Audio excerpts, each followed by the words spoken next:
नमस्कार दोस्तों, मैं अंकुर उपाध्याय स्वागत करता हूं आप सभी का एक बार फिर से अपनी नई वीडियो में। दोस्तों, भारतीय बाजार में सुस्ती के अलावा कुछ भी नहीं है। आज के सेशन में स्मॉल कैप इंडेक्स बिल्कुल फ्लैट है, मिड कैप इंडेक्स बिल्कुल फ्लैट टू नेगेटिव है, bank nifty flat to negative है, निफ्टी और सेंसेक्स में 1/3% की तेजी है और मार्केट ब्रेथ है 1:1 की। दैट मीन्स जितने हरे निशान में उतने ही लाल निशान में। तो कुछ भी नहीं है, स्टॉक स्पेसिफिक एक्शन है। आज एक नया खिलाड़ी बाजार में उतरा, 12% ऊपर दिख रहा है और सर्किट पे इस समय खड़ा है। मैं आपको बताना चाहूँगा 5% का सर्किट चल रहा है इस स्टॉक में, तो 5% का सर्किट आज तो लग चुका है। आप कहोगे भाई 12% ऊपर है तो 5% का सर्किट कैसे हुआ? जहाँ पे स्टॉक लिस्टिंग हुई है स्टॉक की, वहाँ से 5% गिना जा रहा है। अब कल से इस भाव से 5% गिना जाएगा।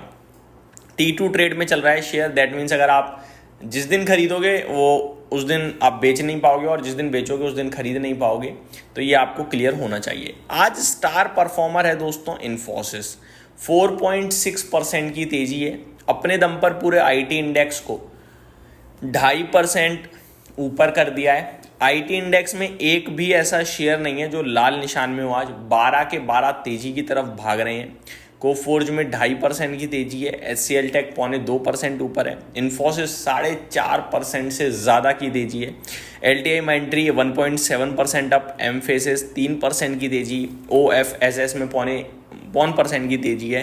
परसिस्टेंट 1.25% ऊपर। TCS 1%, टेक महिंद्रा 2%, विप्रो 2.5% से ज़्यादा की तेजी में है। बात करूँ इन्फोसिस की, तो ऐसा क्या हुआ है जो स्टॉक इतनी तेज भाग रहा है? दोस्तों, खबर आई है कंपनी के लिए बड़ी।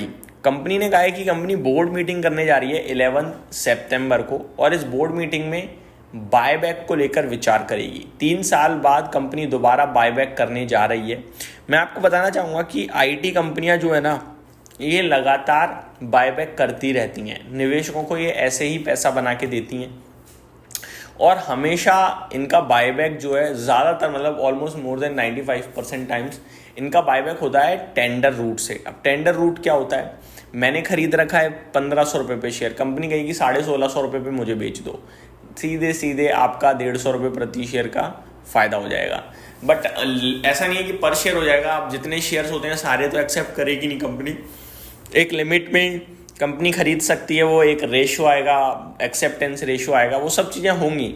लेकिन इससे आपको 2 चीज़ें पता चलेंगी। एक कि कंपनी अपनी कंपनी को लेकर कितनी बुलिश है, वो खुद खरीद रही है और प्रीमियम पे खरीद रही है, और ये रिटेल इन्वेस्टर्स को बहुत कॉन्फिडेंस देगा। बड़े निवेशकों को तो डेफिनेटली कंपनी के बारे में अच्छे से चीज़ें समझ में आती हैं, लेकिन रिटेल जहाँ पे थोड़ा बहुत डर लगने लगता है जब स्टॉक ना चले या गिरता है, तो उस समय पे ऐसे कॉर्पोरेट एक्शंस काफ़ी सपोर्ट करते हैं।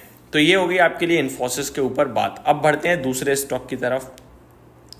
ओला इलेक्ट्रिक दोस्तों, करीब 0.5% की तेजी है और शांति देखने को मिल रही है बड़े लंबे समय बाद इस स्टॉक में।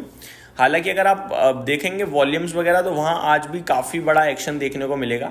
लेकिन मैं आपको बताना चाहूँगा ओला इलेक्ट्रिक का शेयर हो गया है अब T2 ट्रेड में शामिल। अब क्या होता है T2 ट्रेड, वो मैं आपको बताना चाहूँगा।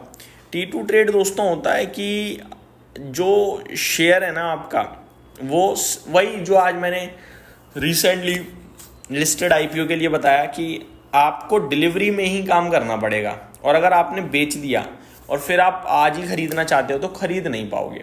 तो ये स्टॉक क्या है कि आपका चला गया है भाई T2 ट्रेड में, और ये चीज़ बिल्कुल भी अच्छी नहीं है। तो मेरे को लगता है कि इस स्टॉक में, मैंने वैसे ही संडे को आपके साथ एक ओपिनियन शेयर किया था अपना, कि अभी मैं वेट एंड वॉच में रहूँगा क्योंकि ऑडिटिंग में कुछ गड़बड़ पाई गई हैं।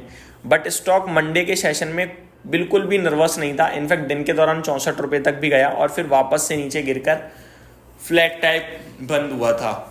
अभी देखा जाए तो अभी भी बिल्कुल फ्लैट ही है। तो मेरा मानना ये है कि ये कुछ नहीं कर रहा है, साइड में हो रहा है, कंसोलिडेट करने की कोशिश में, और T2 ट्रेड में आ गया है। तो मैं थोड़ा सा अभी भी वेट करने के लिए ही देखूँगा इसमें, फ्रेश अभी नहीं लेंगे। और टेक्निकल टर्म्स पे देखा जाए तो वहाँ पे तो ये स्टॉक अच्छा हो रहा है, साउंड अच्छा कर रहा है अभी भी, बट क्योंकि चीज़ें ऐसी डेवलप हो रही हैं थोड़ा सा नर्वस कर रही हैं। अभी स्टॉक के लिए जो बड़े लेवल पे सपोर्ट खड़ा है वो मैं आपको बताना चाहूँगा, वो 54.5 पे 54 रुपये 45 पैसे पे एग्जैक्टली बताऊँ तो फिर वो जब तक नीचे में ब्रेक नहीं होगा तब तक तो स्टॉक तो पॉजिटिव है, यानी कि यहाँ से भी 10% नीचे निकल रहा है सपोर्ट। आगे बात करूं दोस्तों तो इनके अलावा कहाँ पे आपको एक्शन बड़े लेवल पे देखने को मिल रहा है वो भी बताना चाहूँगा दोस्तों। बड़े लेवल पे एक्शन आईटी शेयर्स में है पूरा, उसको अगर हम छोड़ दें तो बाकी नेगेटिव साइड पे इटर्नल आज आपके लिए 1.25% नीचे है।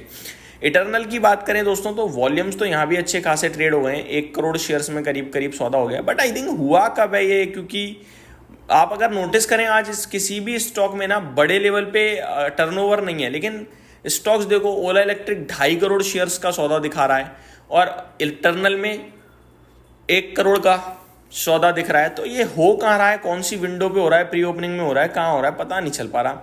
ऐसे में अगर मैं आप सभी के साथ इटर्नल की बात करूँ तो मैं इस पे तो काफ़ी कॉन्ट्रा व्यू रखता हूँ और मैंने वीकेंड पे वीडियो भी बनाई थी कि इटर्नल में यहाँ से पैसा नहीं बनेगा।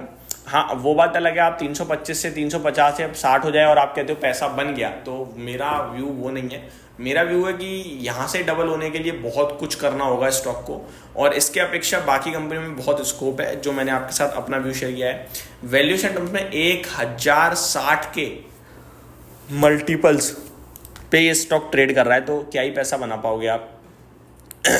तो मेरे को लगता है कि वेट एंड वॉच भी नहीं है इसमें, तो मैं टोटली अवॉइड करने के लिए ही बोलूँगा। बाकी स्टॉक धीरे धीरे ऊपर जा रहा है, वो अच्छी बात है, और ऊपर जाने के पीछे रीज़न जो मेरे को दिखता है वो एक ही दिखता है, और वो है शेयर होल्डिंग पैटर्न। बड़े इन्वेस्टर्स लगातार खरीद रहे हैं। अगर किसी के पास है तो अभी बेचें बिल्कुल भी ना, लेकिन फ्रेश ले रहे हो तो मुझे लगता है कहीं ना कहीं आप एक गलती कर सकते हो कि मतलब कुछ पैसा बनेगा नहीं ज़्यादा।